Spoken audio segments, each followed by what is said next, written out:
Numbers in round 10, more of the same. Taylor 16 out of 46, Lacey 5 out of 36. The jab contest has been no contest. Taylor landing 95 of them through 10 rounds, only 27 for Lacey. The jab contest wasn't supposed to be a contest. Time, neutral corner. Lacey was supposed to be able to right there, gain a foothold in the fight with power punches. Only in one round has it happened. Time.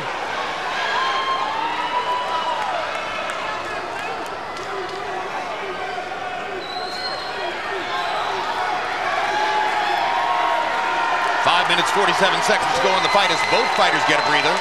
And the crowd expresses its appreciation for the most significant fight to take place in Nashville in decades. Let go of him.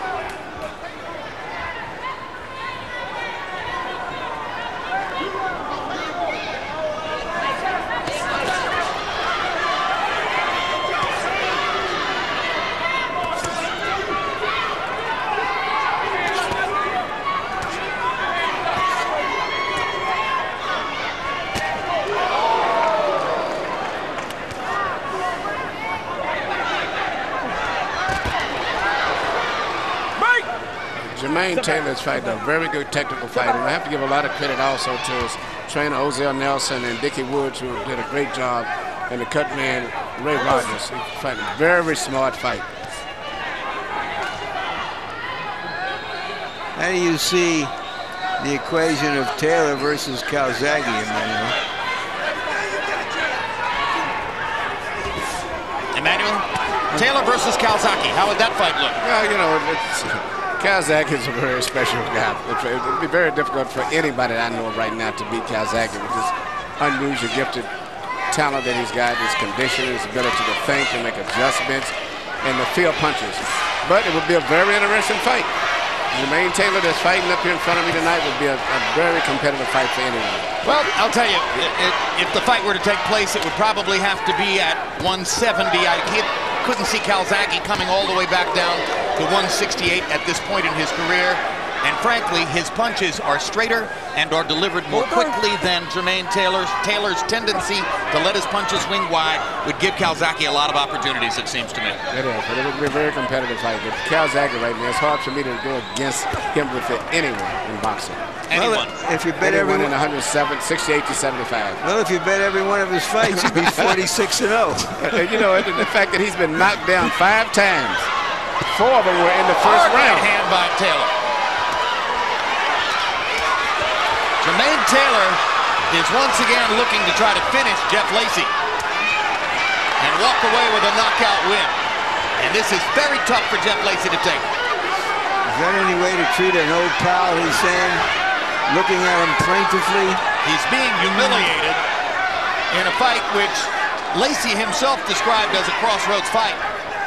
Lacey just doesn't have any defense for the punches. He just walks straight into the punches. And Jermaine was actually, I think, gotten tired of hitting him so much. He has to take a rest after pounding on him. Lacey himself openly said, if I can't win this fight, it's going to be hard to fight at this level again. He's got one more round to try to rescue disaster. Hey, one more round. Come on, have another round like that. Another round like that. How was that round? That was good. That was good. That's good. You had him hurt again. Last round. Speed. Hey, all I want is speed. Don't do shit stupid. Just throw it straight. Okay. And bring the hook behind it. And when he starts to tie you up, take that half step back and hit him in the legs, hit him in the body, hit him anywhere. Because he just tied you up trying to, he don't want to fight. Hey, smart. The box smart around. Man, that chance come. Get him on rope. I mean, it rips a good hard shot to his body. You stand too straight up on the rope. You gotta let your hands listen, don't leave your head hanging out over your knees. Finish his ass. Jermaine Taylor has 5 children. 3 babies, 3, 2, and 1 with his wife, Erica Taylor, the former college basketball star. He bought his mother a house. He takes care of several members of his extended family. He probably has as many people for whom he is financially responsible as almost anybody near the top end of the sport. In that sense, even though he's made a ton of money, Emmanuel, he needed another big victory tonight. He needed it in the worst way. You know, consider the fact it's been nearly a year and a half since he's won a fight. And he needs what he's getting tonight, not only a victory, but an impressive victory.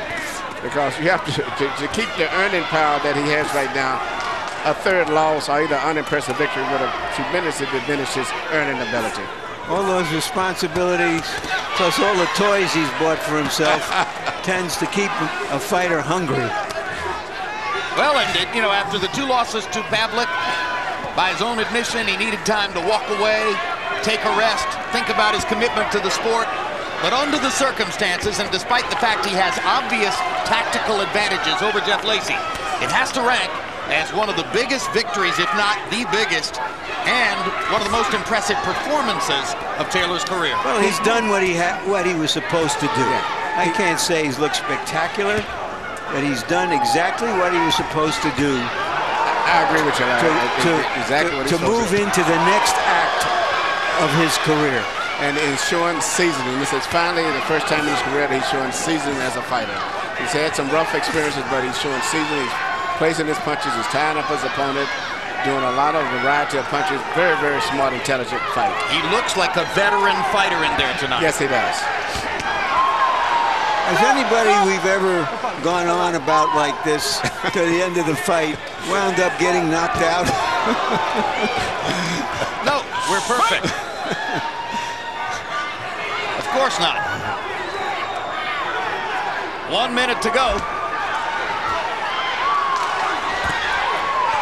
Taylor hitting Lacy as he comes in.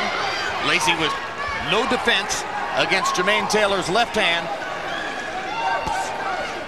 His jab and his left hook, both supreme weapons tonight. Good right hand for Taylor, drives Lacy back into the ropes. You couldn't say he's trying to carry his old pal. He's still trying to hurt him. Stop! Don't push down. Don't push down. Step back.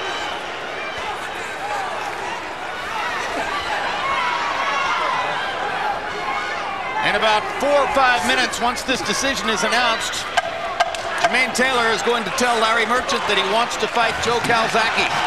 You think so? Or to fight Hopkins again, or to fight Pavlik again. But he's going to want more big fights. There are some pretty good little fights out there for him as well as against some of the title holders until a big one appears. Sometimes you can't force the big one to happen. A fight with Kessler would be a sensational matchup. A dangerous fight as well. With Joe Calzaghe moving up to light heavyweight, I would probably say Kessler is probably